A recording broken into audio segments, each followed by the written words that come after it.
Good Sunday morning, everywhere and everyone. I know you would probably listen this and read my article and all that despite Sunday, but I know it would be little reluctantly. Reluctantly means you will be doing every single thing. We do every single thing on Sunday, but without any kind of motivation or dedication. That is called reluctantly. But what can I do? They say in English, if you care, it shows.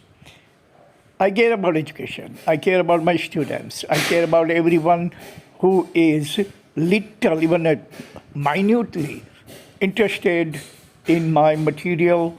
I really care. So now, second thing, biggest thing is actually we are going to derive out of this is that even on Sunday we will be forming the habit of doing something.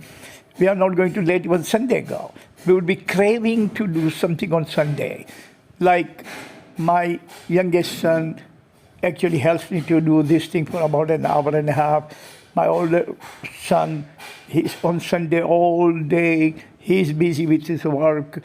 Sunday afternoon he is free, but still he is free from any kind of pressure, from all kinds of pressure from his authority, school authority and all that. But nevertheless, he would do something to catch up.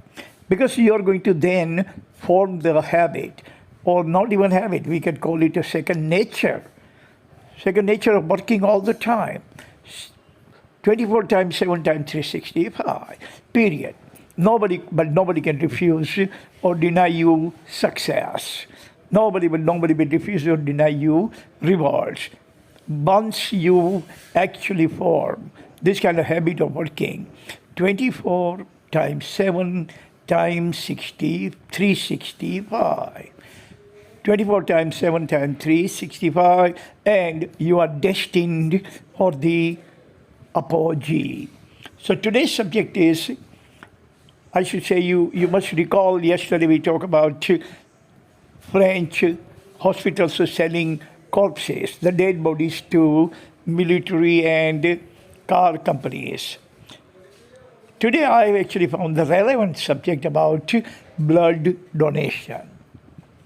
I don't have to elaborate, but you can understand that when the doctors can sell their entire body with lungs, liver, pancreas, heart, brain, spleen, every single thing they can sell, who can prevent them from selling blood?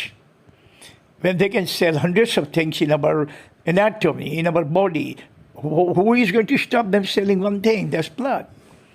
Yesterday I was talking about it, and I told you that since 1997 that I've been in India, excuse me, I've been telling everyone not to donate blood for two reasons. I don't trust doctors what they are going to do with our blood.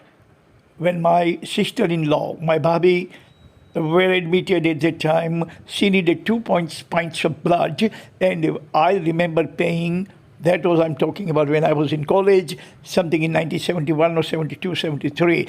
I remember paying 160 rupees for 1 pint.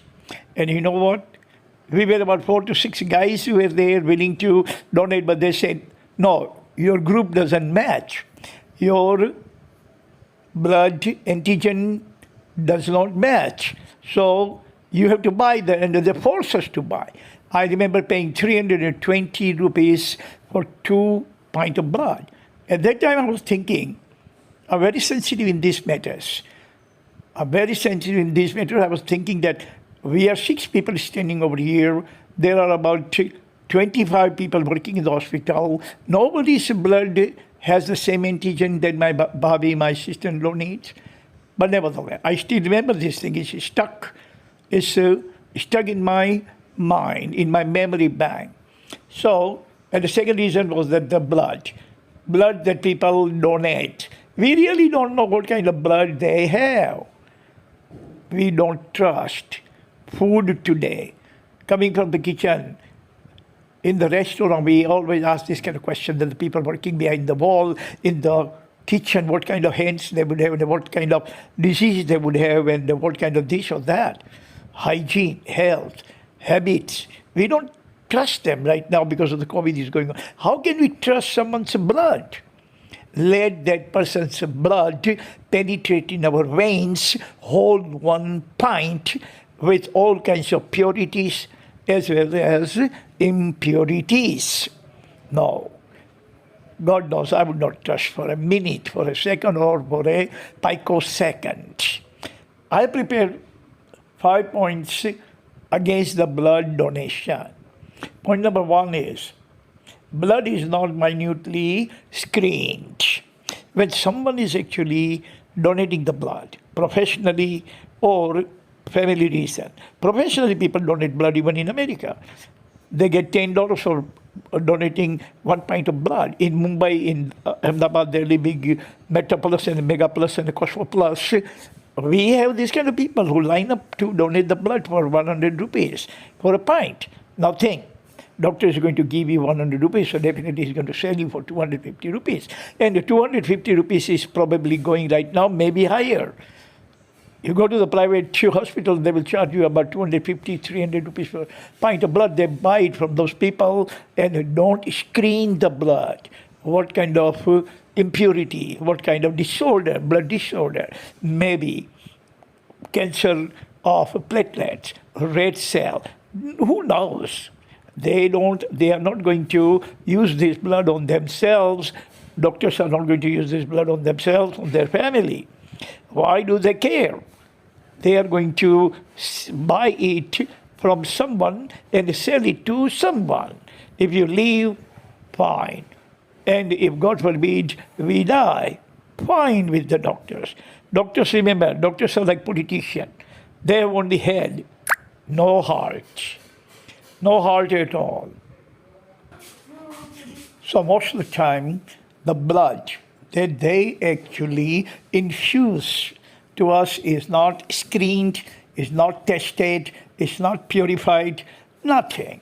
They just get it and give it. 2 words, get and give.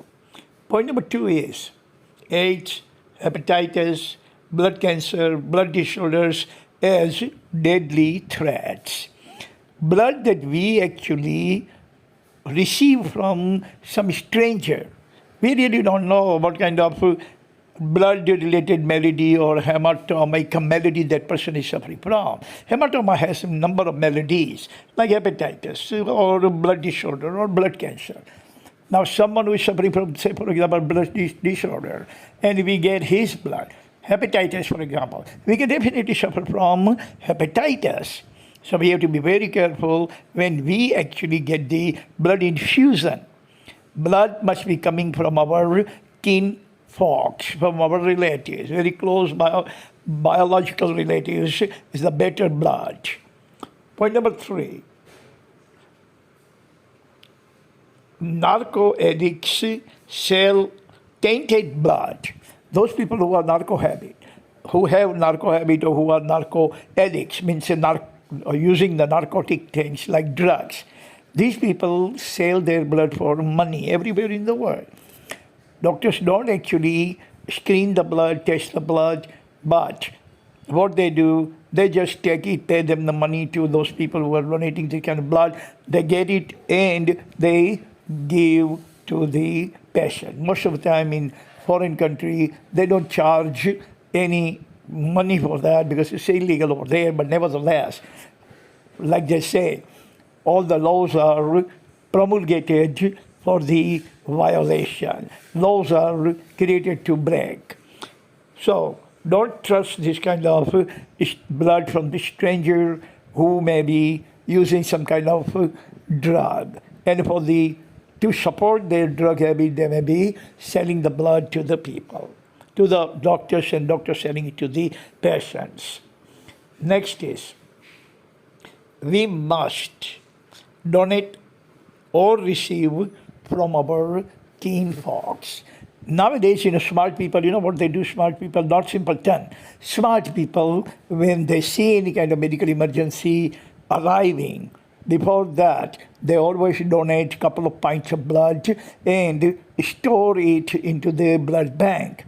Tell the doctor, tell the family doctor that if I ever need this the blood transfusion or blood infusion or for any reason, I don't want the blood from any stranger.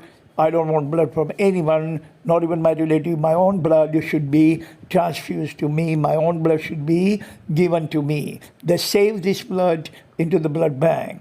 Like, for example, expectant mother ready to go to the hospital. She will also donate her blood or her husband's blood. And during the cesarean, if she needs blood transfusion, that she can always depend upon her own blood or upon her husband's hubby's blood. And this way they don't have to risk any kind of threat from the blood of the stranger. Doctors are not going to tell you who was the person who donated this blood. It may be normal or abnormal. Doctors don't know, doctors don't care, doctors don't have time for that much details or that much information about the person who is donating the blood. So they don't go into this kind of inanities or banalities. Next point is French doctors, French medicals selling corpses. Yesterday we wrote that for the last 2 or 3 years, French hospitals have been selling the corpse, the dead bodies, to military and car companies for their crash test and all other experiments by the military. Now think, when doctor can sell entire body, who is going to prevent him from selling blood? Once a person is found to be dishonest in one thing, he is dishonest in everything. So this, whatever we actually have found about the French doctor, there's just the tip of the iceberg.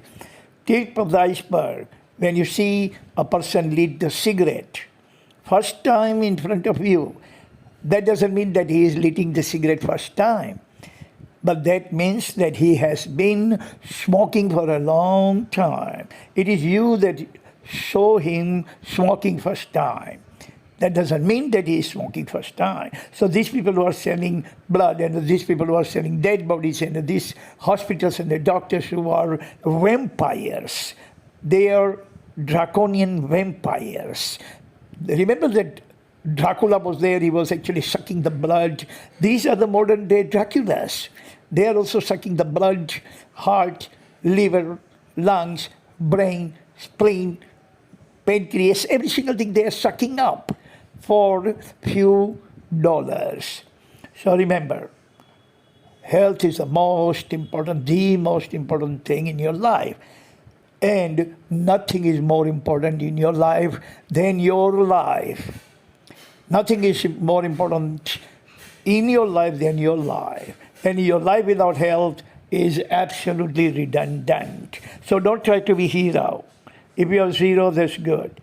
And I tell you, and you are not going to refuse me, you are not going to even dare to refuse me in front of me or in absent of me.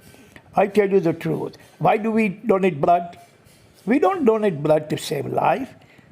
We don't do that. We do it so that we can get lots of admiration, lots of praise, lots of, lots of tinting about us, lots of self-praise. People are going to give you standing ovation. Our family members are going to admire you.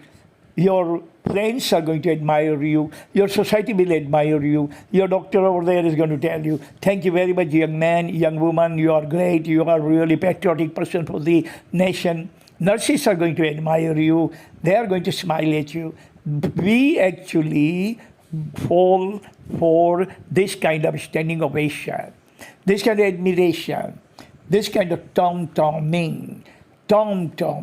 Everybody is going to tom-tom you. That is why you and all of us donate blood. But stop now. Please stop it. Donate, definitely donate the blood when someone in our family, God forbid, needs blood. Give every single pint of blood.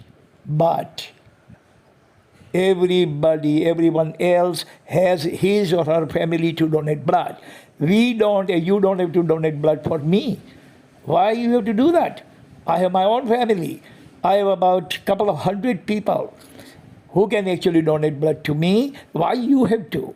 So don't do that. Don't try to be hero unnecessarily. Otherwise you are going to become zero one day. Thank you very much for listening. God bless everyone on this planet. Bye.